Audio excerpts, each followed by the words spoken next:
សួស្តីអ្នកទាំងអស់គ្នាថ្ងៃនេះខ្ញុំនឹងលើកយកសាច់រឿងរបស់ Charlotte ដែលជាហេរ៉ូក្នុង Honor of King មកនិយាយជូនអ្នកទាំងអស់គ្នាស្ដាប់ Charlotte គឺជាអ្នកស្នំមរតករបស់គ្រួសារអភិជនដ៏មានកិត្តិយសមួយនៅក្នុងទីក្រុងសាន់សិតភាពរុងរឿងនិងកិត្តិយសរបស់គ្រួសារនេះគឺបានមកពីការតស៊ូនិងភាពក្លាហានរបស់ដូនតារបស់ពួកគេតាមរយៈចំនួនរាប់មិនអស់ជាមួយនឹងទីក្រុងផ្សេងៗនិងការប្រយុទ្ធជាមួយនឹងចៅសមុទ្រថ្ងៃមួយ Charlotte បានធ្វើការវាយគ្នាជាមួយនឹងមនុស្សនៅក្នុងគ្រួសារអភិជនមួយផ្សេងទៀតហើយបន្ទាប់ពីនាងបានទទួលនៅជ័យជំនះនាងបានបន្សល់ទុកនូវផ្កាកុលាបក្រហមមួយទុកជាអំណោយដល់អ្នកដែលចាញ់ប៉ុន្តែនៅថ្ងៃមួយសំណាក់អាក្រក់បានកើតឡើងទៅលើគ្រួសាររបស់នាង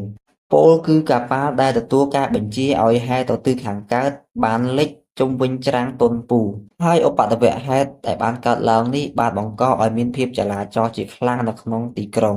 ខណៈដែលក្រុមគ្រួសារនៃនាវិកដែលបានបាត់ខ្លួនបានមកអង្វរសុំការពន្យល់ហើយឈ្មោះដែលទទួលរងការខាតបង់ជាច្រើនបានប្រមូលផ្ដុំគ្នាទាមទារសំណងហើយក្រុមណៃមួយចំនួនធំដែលបានមកបម្រើគ្រួសាររបស់នាងដោយសារតែមានកេរ្តិ៍ឈ្មោះល្បីល្បាញក៏បាននាំគ្នាចាកចេញនៅក្នុងភាពចលាចលនោះក្រុមចោរសមុទ្រជាច្រើនបានប្រមូលផ្ដុំគ្នាហើយធ្វើការវាយប្រហារទៅលើគ្រួសាររបស់នាងក្រុមចោរសមុទ្របានជួលទៅកាន់កាប់ផ្ទះវិឡាហើយក្រុមគ្រួសារដែលនៅសេសសល់បានលះបង់ទ្រព្យសម្បត្តិដែលពួកគេមានដើម្បីរក្សាជីវិតរបស់ពួកគេមានតែ Charlotte ទេដែលបដិសេធព្រោះចំពោះមនុស្សថ្លៃថ្នូរការបាត់បង់កិត្តិយសគឺអាក្រក់ជាងស្លាប់ទៅទៀតមុនពេលពួកគេឈានដល់កិច្ចព្រមព្រៀងជាមួយចៅសមុទ្រ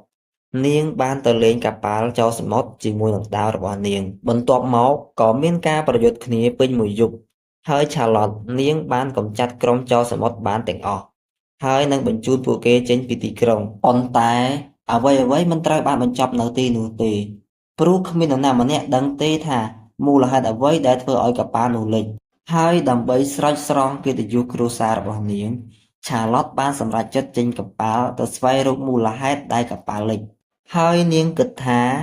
ចម្លើយដែលនាងកំពុងស្វែងរកប្រហែលជានៅក្នុងទីក្រុងខ្ជូកូតូដែលជាទីក្រុងមួយនៅភាគខាងកើតដោយមានដាវព្រមទាំងផ្កាកុលាបក្រហមនៅក្បែរនាងនិងកាតព្វកិច្ចការពារកេរ្តិ៍ឈ្មោះគ្រួសាររបស់នាងនៅលើស្មានាងក៏បានឡើងលើកប៉ាល់ហើយធ្វើដំណើរទៅកន្លែងឆ្ងាយដូចជាដូនតារបស់នាងដែរបុព្វបុរសដូនតារបស់នាងគឺជាអ្នកធ្វើឲ្យគ្រួសាររបស់នាងមានកិត្តិយសខ្ពង់ខ្ពស់